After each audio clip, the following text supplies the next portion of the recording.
अध्याय 247 गहन अग्नि उत्कृष्ट मीनार। इप्सिता बाजवा ने कबीर विल्सन की पीठ थपथपाए, हंसकर कहा, भाई तुम सचमुच कमाल हो। कियारा लुईस ने अपने सफ़ेद बालों को सहलाया, कोमलता से मुस्कुराए और कहा, अच्छी बहन, तुम जल्दी जाओ और खुदाई करो। तुमसे इस तरह का नाजुक काम करवाना सचमुच तुम्हारे साथ अन्याय है। इप्सिता बाजवा खुलकर मुस्कुराए, अपनी पीठ पर लटकी बड़ी तलवार खींची और एक गुफा की ओर भागी। बाकी लड़कियां भी उसके पीछे हो लीं, वे सब बेकार नहीं बैठना चाहती थीं और वे भी योगदान देना चाहती थीं। भले ही वे लड़कियां थीं, लेकिन वे कोई कमजोरी नहीं दिखाना चाहती थीं।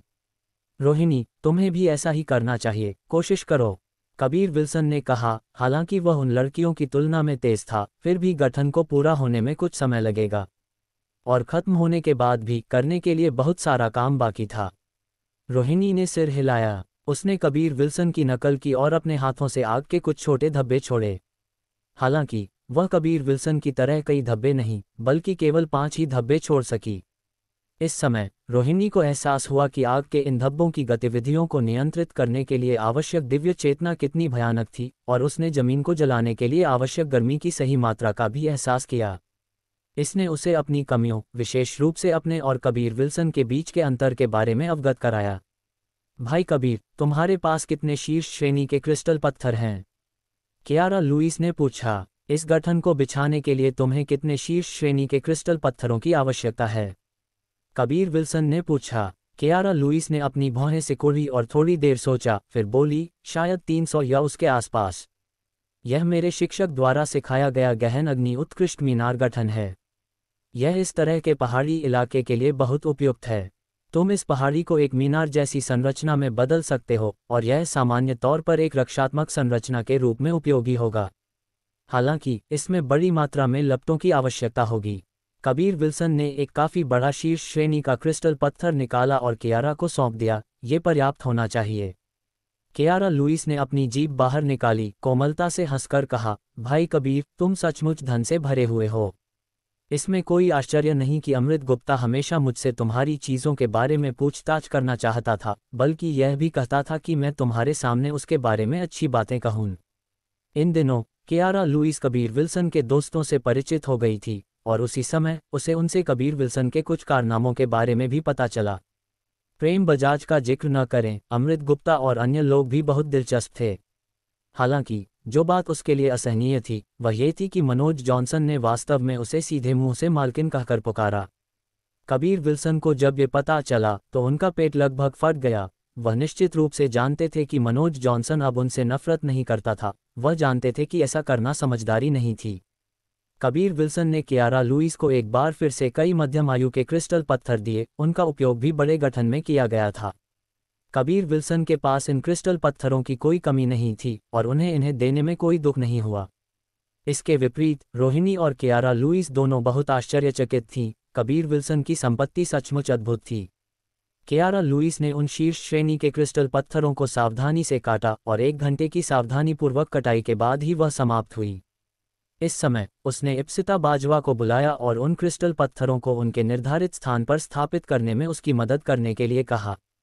उन्हें स्थापित करने के बाद उन्हें अभी भी इन नक्काशी में शुद्ध अग्नि गुण वाली सच्ची क्यूई भरनी थी, और सभी क्रिस्टल पत्थरों के आपस में जुड़ जाने के बाद बड़ा गठन चालू हो जाएगा। जिस बात से कबीर विल्सन आश्चर्यचकित हुए वह ये थी कि कियारा लुईस वास्तव में आग का उपयोग करना जानती थी। इससे पहले उन्होंने केवल उसे ठंडी सच्ची क्यूई का उपयोग करते हुए देखा था, लेकिन अब वह अचानक समझ गए कि कियारा लुईस के पास भी अग्नि और बर्फ की नसें थीं, और रूही भी वैसी ही थी। यही कारण था कि उसने उसे अपनी शिष्या के रूप में लिया था। कबीर विल्सन के गुरु और वरिष्ठ प्रशिक्षु भाई दोनों के पास यिन और यांग नसें थीं। रूही के पास खुद अग्नि और बर्फ की नसें थीं। यही कारण था कि उसने इप्सिता बाजवा और कियारा लुईस को सावधानीपूर्वक पाला। वह जानते थे कि कियारा लुईस की अग्नि और बर्फ की नसों का पद निश्चित रूप से कम नहीं था, और कम से कम ये स्वर्ग स्तरीय नस थी, या शायद यह एक दिव्य नस भी हो सकती थी। अन्यथा वह इतनी जल्दी प्रगति नहीं कर पाती। गठन की पूर्णता और अग्नि का संचार। एक पूरा दिन बीत गया और पूरी पहाड़ी पूरी तरह से आड़ी तिरछी रेखाओं से ढक गई।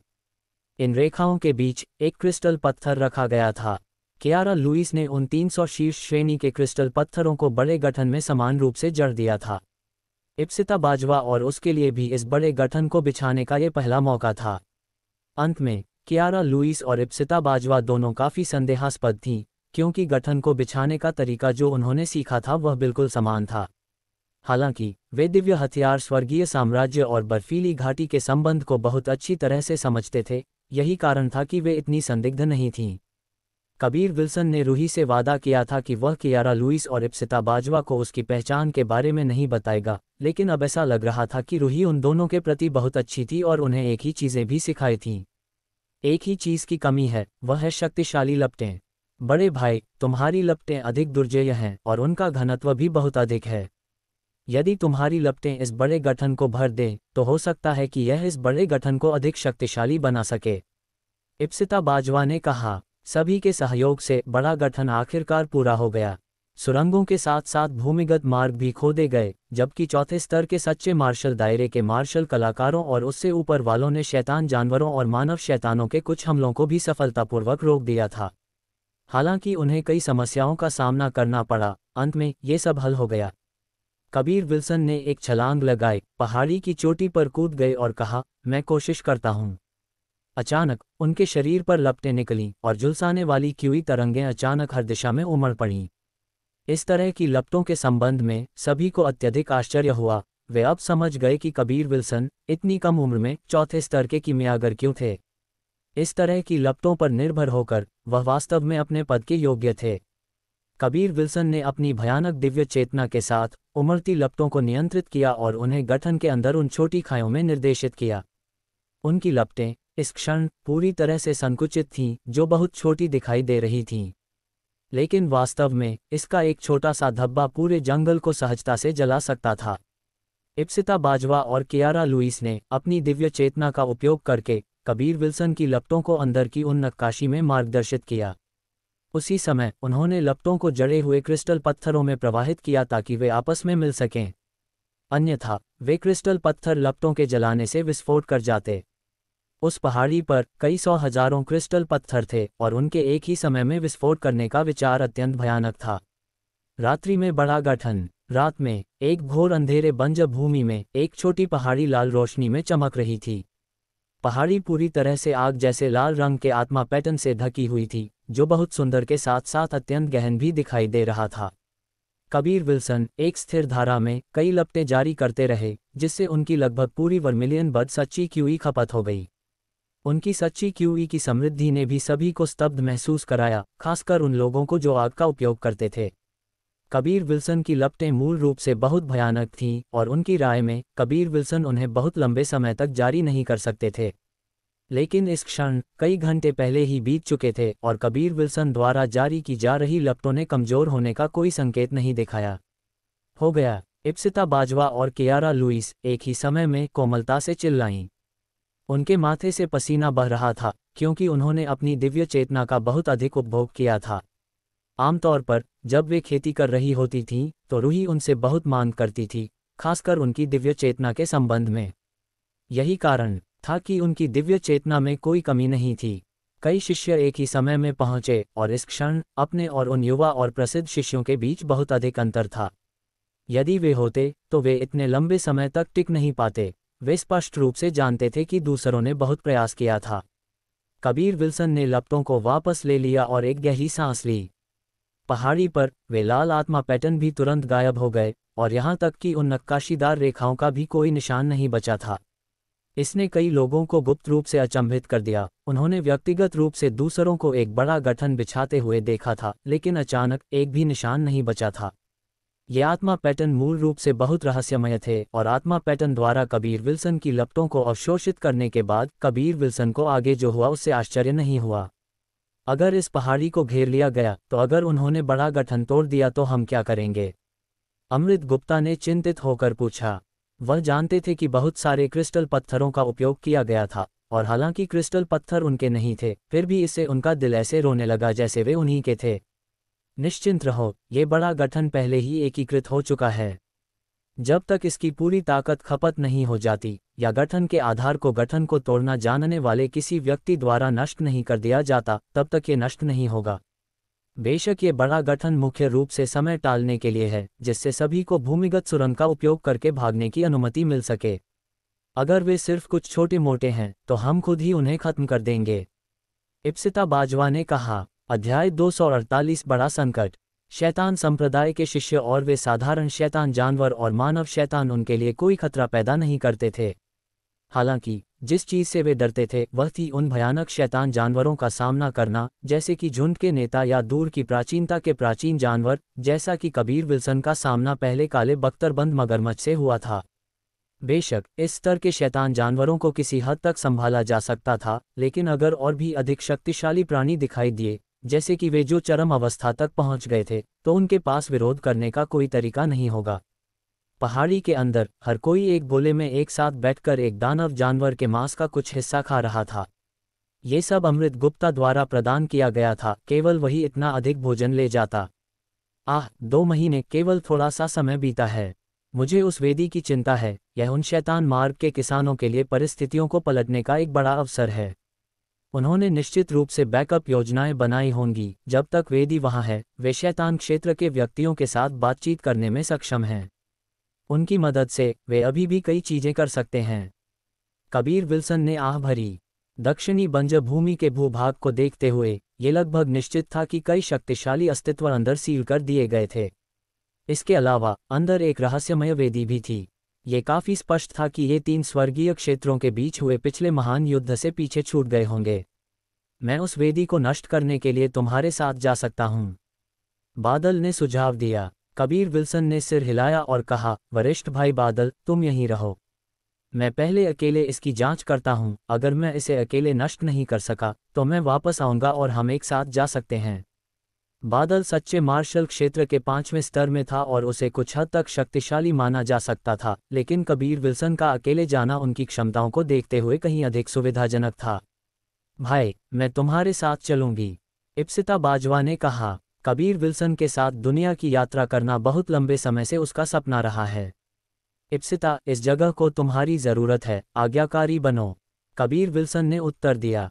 इप्सिता बाजवा भी कमजोर नहीं थी। यहाँ कई दूसरे स्तर या पहले स्तर के सच्चे मार्शल क्षेत्र के मार्शल कलाकार थे, लेकिन उन शैतान संप्रदाय के शिष्यों का सामना करते समय उनके पास पलटवार करने का कोई साधन नहीं था। जीतने के लिए कई लोगों को जीवित रहना जरूरी था, और यह सुनिश्चित करने के लिए मजबूत मार्शल कलाकारों को रक्षा के लिए पीछे रहना आवश्यक था। इप्सिता बाजवा कुछ निराश थी, लेकिन फिर भी सिर हिलाया। यह एक संदेश भेजने वाला रून है। अगर कुछ अत्यावश्यक होता है तो जैसे ही रून को जलाया जाएगा, मुझे पता चल जाएगा। कबीर विल्सन ने बादल को रून सौंपा। कबीर विल्सन ने इसे उन मुक्त अमर सागर शिष्यों से प्राप्त किया था जिन्हें उन्होंने पहले मार दिया था। कबीर विल्सन ने पहले ही वेदी पर जाने का निर्णय ले लिया था, लेकिन अगर यह जगह सुरक्षित नहीं होती तो वह आराम से नहीं रह पाते। लेकिन अब वह चिंता किए बिना वेदी की खोज के लिए जा सकते थे। कबीर विल्सन को वेदी का स्थान पता था, हालांकि ये दक्षिणी बंजर भूमि में अपेक्षाकृत गहराई में था। दूसरे शब्दों में, उनके रास्ते में कई शक्तिशाली मानव शैतान और शैतान जानवर भी थे। शैतानी योजनाएं। शैतान संप्रदायों के शिष्य सभी एक साथ जमा हो गए थे। उन्हें यह उम्मीद नहीं थी कि उन्हें इतने अधिक हताहतों का सामना करना पड़ेगा और तपेश को भी खोना पड़ेगा। बात यहीं खत्म नहीं हुई। ये वैसा नहीं था जैसा उन्होंने योजना बनाई थी, और कहीं अधिक बुरा था। तुम्हारा 100 विश्व संप्रदाय हिचकता रहा है, थोड़ा सा भी उपयोगी नहीं। क्या तुम अब अच्छे हो? न केवल तुमने किसी को पकड़ा नहीं, तुमने गहराइयों में राक्षसों को भी परेशान कर दिया, एक आदमी चिल्लाया। ये शैतान संप्रदाय के शिष्य जमीन में छिपे हुए थे। वे सभी एक हुड वाला काला लबादा पहने हुए थे। उन सभी का पहनावा एक जैसा था। हम 100 विश्व संप्रदाय गोलियों के उपयोग में विशेषज्ञ हैं। क्या तुम पहले से ही नहीं जानते कि हम दूसरों के सम्मान के मामले में कैसे हैं? अगर किसी ने हमारे साथ सहयोग नहीं किया तो हम बस उनके पास नहीं पहुंच सकते। यहाँ बहुत हवा भी है, किसी भी तरह की जहरीली हवा उड़ जाएगी और हमारी तरफ को भी जहर दे सकती है। हमारे छिपे हुए हथियार भी इस्तेमाल नहीं किए जा सकते इस तरह के भयानक धर्मी शिष्यों के खिलाफ। एक कर्कश आवाज ने पलटवार किया। अब वे सब छिप रहे हैं। उन्हें हमारी साजिश के बारे में पता लग गया लगता है, लेकिन उन्हें कैसे पता चला होगा? हम सब मर जाएंगे लेकिन बोलेंगे नहीं। अगर वे जंगलों में प्रवेश नहीं करते हैं तो हम बस उन पर घात नहीं लगा सकते हैं और केवल सिर पर लड़ाई लड़ सकते हैं। ये लगभग ऐसा है जैसे लड़ाई के परिणाम से मारने के लिए हमारे पास पर्याप्त नहीं है। इसके अलावा बॉस वेई भी मर गया होगा। एक विलाप भरी तेज और राक्षसी आवाज आई। ऐसा लगता है कि हम केवल उस तरीके से कोशिश कर सकते हैं, एक पुरानी आवाज ने कहा। वेदी की ओर कबीर विल्सन फुर्ती से पहाड़ी जंगल से कूदते हुए निकल गए। उनका सामना बहुत सारे शैतान जानवरों और मानव शैतानों से हुआ, लेकिन वह बेहद तेज थे और उन शैतान जीवों के झुंड से बचने में कामयाब रहे। वह इस समय कुछ हद तक संदिग्ध थे। ऐसा लग रहा था कि इन मानव शैतानों और शैतान जानवरों को पता था कि आसपास इंसान हैं। क्या इन लोगों में बहुत मजबूत संवेदनशीलता है? कबीर विल्सन ने बड़बड़ाया। इससे पहले कियारा लुईस और अन्य को अभिसरण बिंदु पर शैतान जानवरों और मानव शैतानों की लहरों के बाद लहरों ने हमला किया था। अब वे एक बार फिर उस जगह की ओर तेजी से भाग रहे थे। कबीर विल्सन चिंतित हुए बिना नहीं रह सके क्योंकि वह वेदी की ओर तेजी से बढ़े। ये शैतान जानवर और मानव शैतान सभी सच्चे मार्शल क्षेत्र में हैं, लेकिन उनकी बुद्धि बहुत सामान्य है। भले ही उनकी सूंघने की क्षमता अत्यंत संवेदनशील हो, वे कभी भी दूर की जगह की ओर भागने के बारे में नहीं सोचेंगे जब तक कि। सिमी का स्वर गंभीर हो गया। इस समूह को एक शक्तिशाली व्यक्ति द्वारा निर्देशित किया जा रहा है। दक्षिणी बंजर भूमि एक प्राचीन युद्ध क्षेत्र है। शायद पुराने समय के वे शक्तिशाली दानव या शैतान यहाँ हैं। वे सील हो सकते हैं, लेकिन वे अभी भी अपनी दिव्य चेतना का उपयोग कर सकते हैं। भूमिका की आवाज और भी ठंडी हो गई। कबीर विल्सन का पूरा शरीर झटके से कांप गया। तारांकन क्या गहराई में सील किए गए वे दुर्जय लोग इन शैतान जानवरों और मानव शैतानों को मानव को पकड़ने के लिए प्रेरित कर रहे हैं ताकि वेदी खोली जा सके और वे खुद को मुक्त कर सकें। इस बिंदु पर न केवल शैतान संप्रदाय के शिष्य उन्हें मुक्त करना चाहते थे, वे पुराने कमीने खुद को मुक्त करने की कोशिश कर रहे थे। चीजें अधिक से अधिक गंभीर हो गई हैं, जिसने वेदी को नष्ट करने के लिए कबीर विल्सन के दृढ़ संकल्प को बढ़ा दिया। उनका अनुमान निश्चित रूप से काफी सटीक था।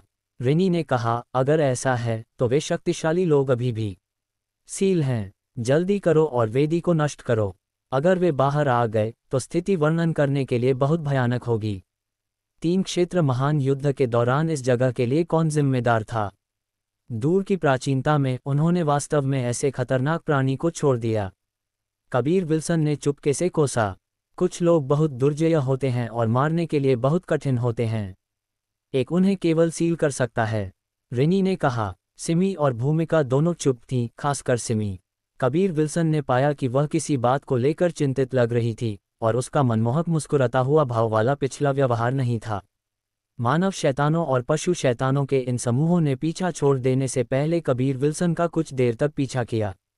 ऐसा लग रहा था कि वे किसी के नियंत्रण में थे, लेकिन कबीर विल्सन इन समूहों को छोटी पहाड़ी में उन शिष्यों को घेरने नहीं देंगे। कबीर विल्सन हवा में उछले और जमीन की ओर एक हथेली मारी। सार्वभौमिक सच्ची क्यूई एक विशाल पारदर्शी हथेली में बदल गई, जो पृथ्वी पर जोर से दब गई, उन शैतान जीवों को एक एक करके टिक्कियों में बदल दिया। कबीर विल्सन, सावधान रहना। अगर इन चीजों को कोई नियंत्रित कर रहा है तो वे जान सकते हैं कि यहाँ क्या हुआ। साथ ही तुम अब वेदी की ओर जा रहे हो सकता है कि वह व्यक्ति तुम्हें रोकने की कोशिश करने के लिए कुछ शक्तिशाली प्राणी की व्यवस्था करे। सिमी ने गंभीर लहजे में सलाह दी। सिमी के शब्द गिरने के कुछ ही देर बाद आगे से एक कम उत्साहित और उदास जानवर की दहाड़ आई, जिससे अंधेरे बंजर भूमि को और भी डरावना बना दिया। बहती ठंडी हवा, अथक मृत्यु क्यूई, एक के बाद एक उदास जानवर की दहाड़ जो आकाश में बह रही थी और जमीन का लगातार हिलना, इन सब ने मिलकर एक अतुलनीय रूप से भयानक माहौल बनाया जिसने कबीर विल्सन को भी घबरा दिया। तो आओ, पिता की नीली ड्रैगन संहारक शैतान तलवार ऐसी चीज नहीं है जिसके साथ छेड़छाड़ की जाए। जैसे ही कबीर विल्सन ने तलवार की मूठ को पकड़ा, नीली ड्रैगन संहारक शैतान तलवार अचानक एक नीली आभा के साथ चमकी। इसके अलावा ये थोड़ा कांप गई जैसे कि यह उत्साहित थी। नीली ड्रैगन संहारक शैतान तलवार से आती लड़ाई की भावना को महसूस करते हुए कबीर विल्सन का खून उबलने लगा। नीली ड्रैगन संहारक शैतान तलवार का मिशन ठीक शैतानों का संहार करना था, जैसा कि इसके शीर्षक से देखा जा सकता है। लड़ाई में ये कबीर विल्सन को राक्षसों को काटने और शैतानों को बुझाने के लिए और भी शक्ति दे सकती थी। अध्याय 249 पुजारी। कबीर विल्सन के सामने के पेड़ एक एक करके उखड़ रहे थे और चट्टानें और रेत हर जगह उड़ रहे थे। धरती खुद कांप रही थी। ऐसा लग रहा था जैसे हजारों घोड़े उनकी ओर दौड़ रहे हों। हालांकि वे घोड़े नहीं बल्कि शैतान जानवर थे, जो किसी भी घोड़े से कहीं अधिक बड़े थे। उनकी चीख से कबीर विल्सन बता सकते थे कि यह एक बहुत बड़ा भेड़िया प्रकार का शैतान जानवर था। कबीर विल्सन की पीठ के पीछे लपटों का एक बड़ा बंडल अचानक बाहर निकला। यह उनकी पीठ पर पंखों की एक विशाल जोड़ी में बदल गया, जिससे उनका आंकड़ा एक विशाल अग्निकांड पक्षी जैसा दिखने लगा। कबीर विल्सन ने वर्मिलियन बर्ड फायरविंग जारी किया था। लपटों का तापमान इतना अधिक था कि पास के सभी पेड़ अपने आप जल उठे और एक भयंकर जंगल की आग हर जगह फैल गई। लपटों का अचानक समुद्र उठते हुए धुएं के साथ मिलकर दूर से देखने पर एक शानदार दृश्य था। कबीर विल्सन की पीठ पर पंख बड़े और बड़े होते गए। वर्तमान में कबीर विल्सन ने अपनी पूरी वर्मिलियन बर्ड सच्ची क्यूई जारी कर दी थी। वह अपनी ओर दौड़ते हुए उन सैकड़ों हजारों शैतान जानवरों के प्रभाव से मिलने के लिए इन पंखों का उपयोग करने की तैयारी कर रहे थे। अगर वह भागना चाहते तो ये सरल होता, लेकिन वह भाग नहीं सकते थे, अन्यथा ये शैतान जानवर उनके पीछे उनके साथियों को कुचल देंगे। जैसे ही कबीर विल्सन का शरीर उठते हुए लपटों के खंभों से छा गया, उन्होंने शैतान जानवरों की आने वाली लहर को घूर कर देखा। उन्होंने अपनी मुट्ठियां भींच लीं और एक पागल चीख के साथ उन्होंने उन 100 झांग लंबे अग्नि पंखों को हिलाया। लपटों के उन विशाल पंखों के एक ही फड़फड़ाहट से एक भयंकर हवा निकली, क्योंकि आसपास सब कुछ जलकर राख हो गया। जमीन पर चट्टानें और मिट्टी तेज गर्मी से लाल गर्म हो गईं और आसपास भयंकर लपटों से ढक गया। उन विशाल पंखों की उस एक फड़फड़ाहट से उनके सामने की हर चीज बह गई। नरक की लपटें और शैतान संहार। मंद बंजर भूमि एक आग जैसी लाल रोशनी में जगमगा उठी थी। मूल रूप से कांपती हुई जमीन शांत हो गई, केवल दुखद जानवर की दहाड़ों द्वारा प्रतिस्थापित होने के लिए।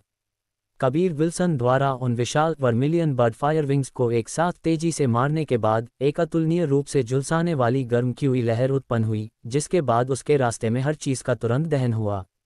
शैतान जानवरों का पूरा भगदड़ लपटों में डूब गया। ये स्वर्गीय सूर्य अग्नि आत्मा रखने वाले किसी व्यक्ति द्वारा जारी की गई लपटें थीं। अत्यधिक यांग और अटूट, इस प्रकार की लपटें बुराई प्राणियों के लिए असहनीय थीं, सहज रूप से उन्हें दबा रही थीं। जैसे ही वे इन लपटों को छूते, एक असहनीय दर्द उनके पूरे शरीर में फैल जाता, क्योंकि प्रत्येक कोशिका जलकर राख हो जाती। उनके लिए ये परलोक की लपटें थीं, न्याय की लपटें जो बुराई को दंडित करने में विशेषज्ञ थीं। बस थोड़ा सा समय बीता और कबीर विल्सन की पीठ पर वे विशाल अग्निपंख पहले ही गायब हो गए थे। उनका पूरा शरीर पसीने से तर था। भले ही वह तकनीक का उपयोग करने वाले थे, फिर भी उन्होंने जारी की गई सभी लपटों से झुलसाने वाली गर्मी महसूस की। उनके सामने का वातावरण अभी भी उठती हुई लपटों के साथ जल रहा था और वे शैतान जानवर संघर्ष कर रहे थे। यह नरक के झुलसाने वाले दंडों से शाश्वत निंदा का एक दृश्य जैसा था। कबीर विल्सन ने सच्ची क्यूई को बहाल करने के लिए कुछ गोलियां खाईं। नीली ड्रैगन संहारक शैतान तलवार को पकड़े हुए उन्होंने लपटों के समुद्र में प्रवेश किया, जो सभी उन्हें जलाने से बचने के लिए एक सामूहिक चेतना की तरह उनसे बच रहे थे। आग के समुद्र में प्रवेश करने के बाद कबीर विल्सन अपनी तलवार घुमाते और अपने रास्ते में किसी भी संघर्षरत शैतान जानवर का सिर काट देते।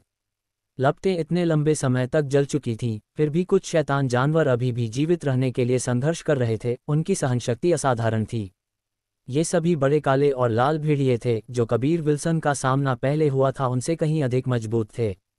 उन्होंने अटकल लगाई कि इन भेड़ियों में अभी भी शैतान जानवरों में बदलने के बाद तेजी से प्रजनन करने की क्षमता थी और वे बहुत मजबूत भी थे, अन्यथा उनमें से इतने सारे नहीं होते। कबीर विल्सन ने सबसे तेज दहाड़ की दिशा में चलना शुरू किया। जैसे ही एक विशालकाय काला भेड़िया संघर्ष कर रहा था, लुढ़क रहा था और लपटों से जलने पर दहाड़ रहा था, वह उनके दृश्य में आया। उसके शक्तिशाली अंग लपटों से धीरे धीरे जल रहे थे, जिससे वह खड़ा होने में असमर्थ हो गया। ऐसा लगता है कि मेरी लौ मेरी खेती के साथ बढ़ी। ये वास्तव में इस तरह के बड़े जानवर को जला सकती है।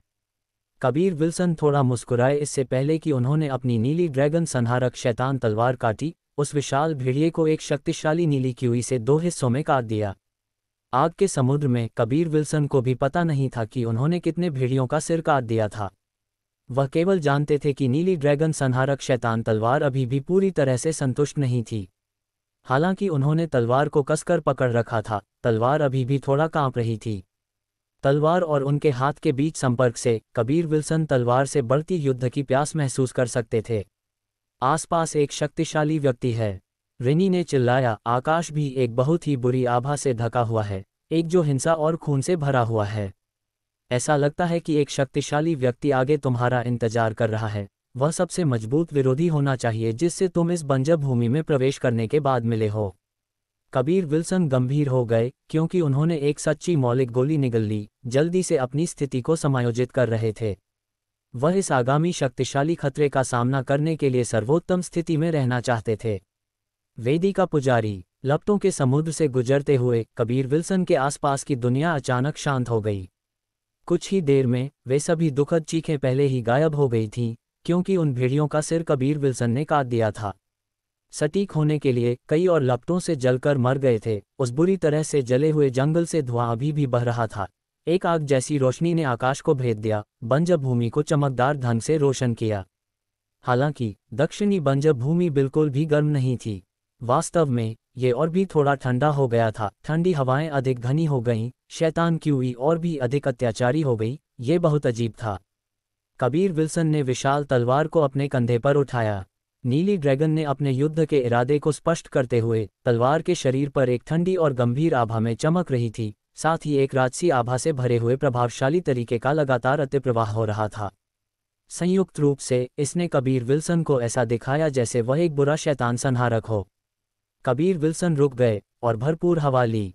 अचानक कबीर विल्सन के सामने एक आदमी दिखाई दिया।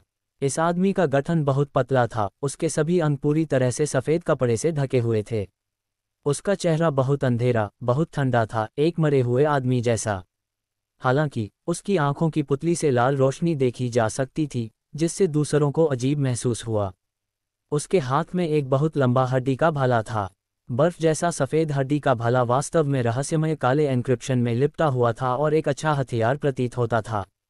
इस आदमी के शरीर से तेज शैतान क्यूई के निकलने को महसूस करते हुए कबीर विल्सन ने निष्कर्ष निकाला कि यह आदमी एक मानव शैतान होना चाहिए, और एक बहुत दुर्जय भी जिसने अपनी आध्यात्मिक बुद्धि को बनाए रखा था। तुम वेदी पर क्या करने जा रहे हो? उस आदमी ने पूछा। यह आवाज़ सख्त के साथ साथ ठंडी भी थी, किसी भी भावना से रहित। ये बहुत डरावनी थी।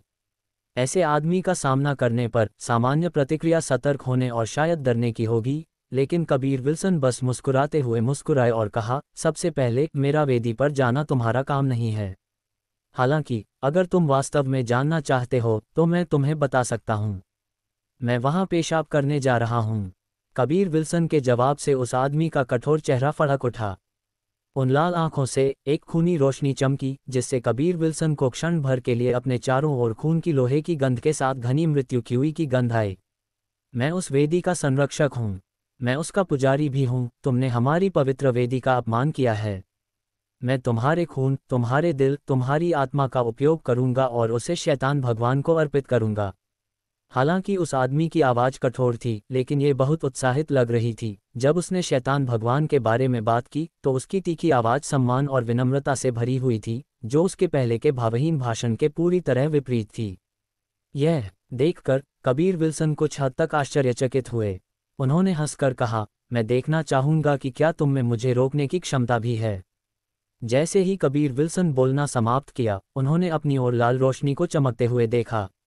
उस पल भर में उन्होंने जोर से अपना सिर एक तरफ झुका लिया, बस अपने बालों का एक छोटा सा हिस्सा ठंडी कड़वी हवा में बहते हुए देखने के लिए। उसी क्षण कई आत्मा पैटर्न वाला लंबा हड्डी का भाला उनके गाल के किनारे पर टिका हुआ था। हड्डी के भाले से निकलती ठंडी क्यूई को महसूस करते हुए कबीर विल्सन की पीठ में एक ठंडक दौड़ गई। अध्याय 250 संकट निवारण।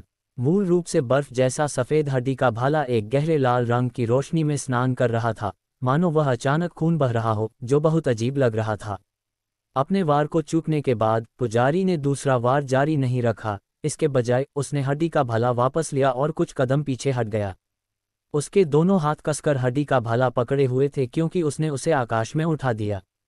एक जोरदार चिल्लाहट के साथ आकाश में अचानक एक विशाल काला भंवर दिखाई दिया और दक्षिणी बंजर भूमि की सारी शैतान क्यूई अचानक उसके सिर के ऊपर उमड़ पड़ी। जल्दी से इस आदमी को रोको। हालांकि मुझे नहीं पता कि वह अचानक इतनी शक्ति क्यों जमा कर सकता है। अगर तुमने उसे सफल होने दिया तो तुम मुश्किल में पड़ सकते हो। सिमी ने जल्दी से चिल्लाया। यह आदमी शैतान क्षेत्र से संवाद कर रहा लगता है। वह जो मंत्र जप रहा है वह शैतान क्षेत्र के अनादिकाल के प्राचीन धर्मग्रंथों से है, जिसे केवल कुछ ही लोग समझ सकते हैं। ऐसा लगता है कि वह वास्तव में एक पुजारी है। भूमिका ने कहा। कबीर विल्सन का डांटियन डूब गया। ताई ची यिन और यांग आरेक पागल होकर घूमना शुरू कर दिया क्योंकि 5 दिव्य पशु रूपों में सच्ची क्यूई जोर से उमड़ पड़ी। फिर वे उनके डांटियन में एक साथ विलय हो गए, ब्रह्मांड सच्ची क्यूई में परिवर्तित हो गए। नीली ड्रैगन संहारक शैतान तलवार में इस तरह की जोरदार सच्ची क्यूई के सम्मिलन के साथ उसका वजन पागल होकर बढ़ गया। हालांकि कबीर विल्सन ने किसी भी तरह का बदलाव महसूस नहीं किया।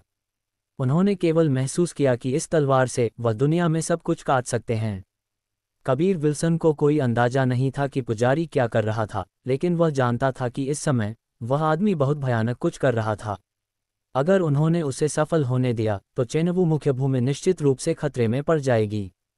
लगातार कांपती हुई नीली ड्रैगन संहारक शैतान तलवार अचानक शांत हो गई क्योंकि कबीर विल्सन चिल्लाए, तुम राक्षस, नरक में जाओ।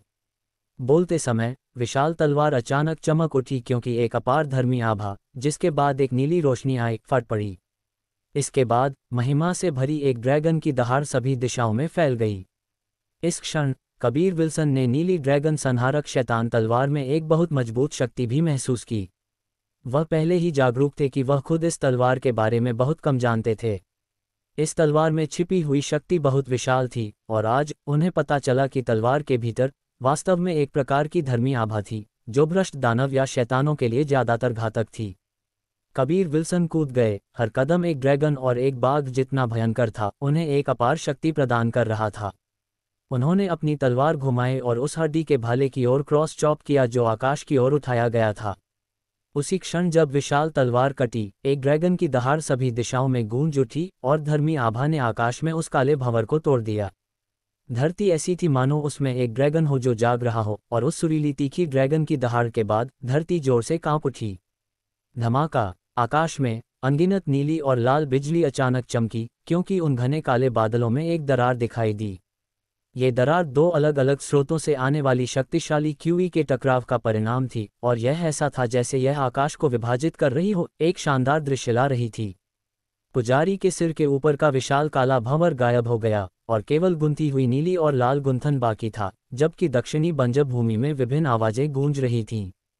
धरती को धीरे धीरे शांत होने में थोड़ा समय लगा और गूंज गायब होने के बाद दक्षिणी बंजर भूमि एक बार फिर मृत्यु जैसी चुप्पी में गिर गई। कबीर विल्सन के पीछे का वह अग्नि समुद्र भी प्रभाव से उड़ गया था और इन 2 आदमियों के चारों ओर केवल जमीन का एक सपाट टुकड़ा बचा था।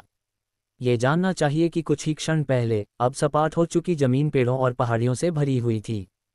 कबीर विल्सन के हाथ कुछ हद तक सुन्न थे। उन्हें यह उम्मीद नहीं थी कि हड्डी के भाले में वास्तव में इतनी मजबूत शक्ति होगी।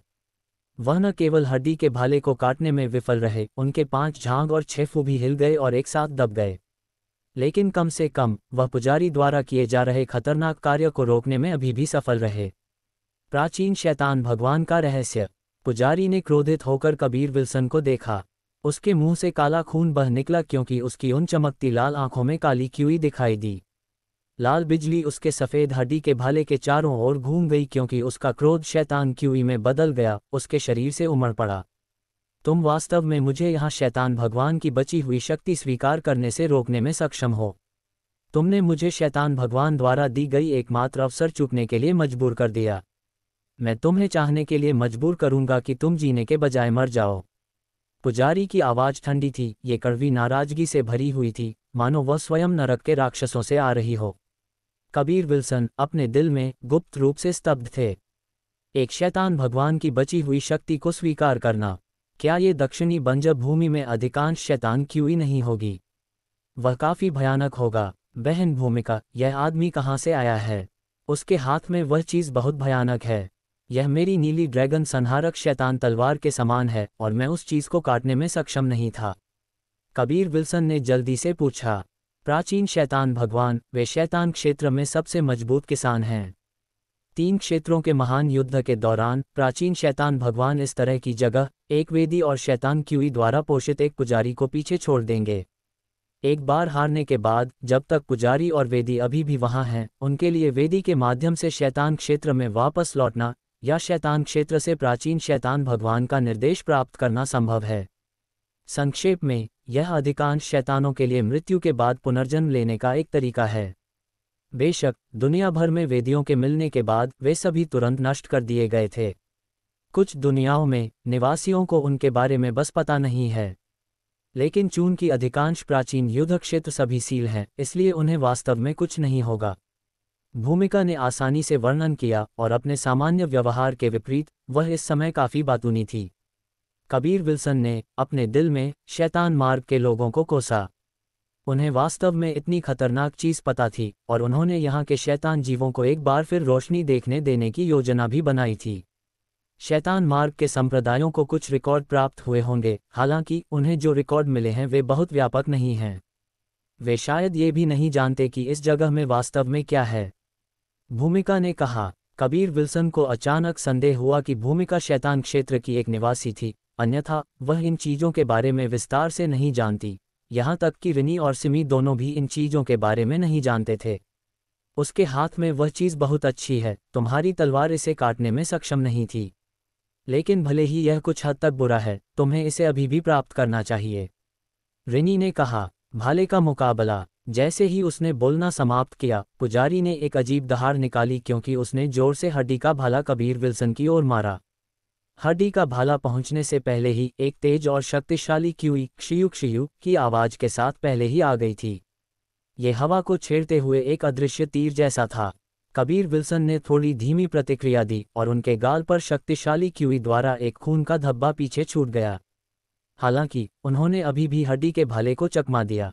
जिस क्षण हड्डी के भाले का हमला आया, हालांकि बहुत अधिक बड़ी हरकतें नहीं थीं, कबीर विल्सन अभी भी उसके अंदर समाहित शक्ति को महसूस कर सकते थे। अगर उन्हें चाकू मार दिया जाता तो परिणाम बस अकल्पनीय होता। पुजारी ने खुद को कबीर विल्सन के सिर को चाकू मारने के लिए समर्पित कर दिया था, इस बिंदु को महसूस करते हुए। कबीर विल्सन को आखिरकार अपनी वर्तमान दुर्दशा का एहसास हुआ। हड्डी का भाला न केवल अतुलनीय रूप से कठोर था, इसका एक बहुत ही खास प्रभाव भी था। सटीक होने के लिए ये पलक झपकते ही अपनी नोक पर बड़ी मात्रा में शक्ति जमा कर सकता था। एक बार जब इसे मारा जाता था तो नोक से वह शक्ति फट पड़ती थी। अगर एक वार कमजोर था और लक्ष्य चूक गया तो शक्ति तुरंत अपने उपयोगकर्ता के पास वापस आ जाएगी, जिससे खपत न्यूनतम हो जाएगी। कबीर विल्सन पर 2 बार हमला हुआ था, और उन समय के दौरान उन्होंने हड्डी के भाले में शक्ति के प्रवाह पर सावधानीपूर्वक ध्यान दिया था। यही कारण था कि वह यह अनुमान लगा सकते थे। ये वास्तव में एक बुरा हथियार नहीं था। उनके पास नीली ड्रैगन संहारक शैतान तलवार थी, लेकिन एक और शक्तिशाली हथियार होना अच्छा होगा। हालांकि हड्डी के भाले में धर्मी जैसा कुछ भी नहीं लग रहा था। यह आदमी सिर्फ एक चाल वाला टट्टू है। वह केवल उस चीज़ का उपयोग करना जानता है ताकि तुम्हें चाकू मार सके। हो सकता है कि वह किसी अन्य शैतान तकनीकों को भी नहीं जानता हो। रिनी ने कहा। जैसे ही उसने बोलना समाप्त किया, उसे तुरंत पता चला कि वह गलत थी, क्योंकि पुजारी ने अपनी 5 उंगलियां फैलाईं, और पलक झपकते ही यह एक विशाल कंकाल पंजा में बदल गया। विशाल कंकाल पंजा कबीर विल्सन की ओर तेजी से बढ़ा, उसके चारों ओर खूनी लाल आभा घूम रही थी। जैसे ही यह कबीर विल्सन के करीब आया, गहरी ठंडी शैतान क्यूई सभी दिशाओं में बाहर निकली। कबीर विल्सन जानते थे कि अगर उन्हें मारा गया तो उनका सिर निश्चित रूप से 2 हिस्सों में फट जाएगा। वह विशाल कंकाल पंजा जल्दी से कबीर विल्सन की ओर टक्कर मारा। हालांकि जब वह मारा गया तो कबीर विल्सन का आंकड़ा धुंध में फट गया। ये धुंध से बनी एक आभासी छवि थी। अचानक कबीर विल्सन पुजारी के पीछे दिखाई दिए, अपने दोनों हाथों से नीली ड्रैगन संहारक शैतान तलवार को पकड़े हुए, जो जोरदार और मजबूत सच्ची क्यूई से भरी हुई थी। उन्होंने बहुत शांति से पीछे से पुजारी की ओर काटा।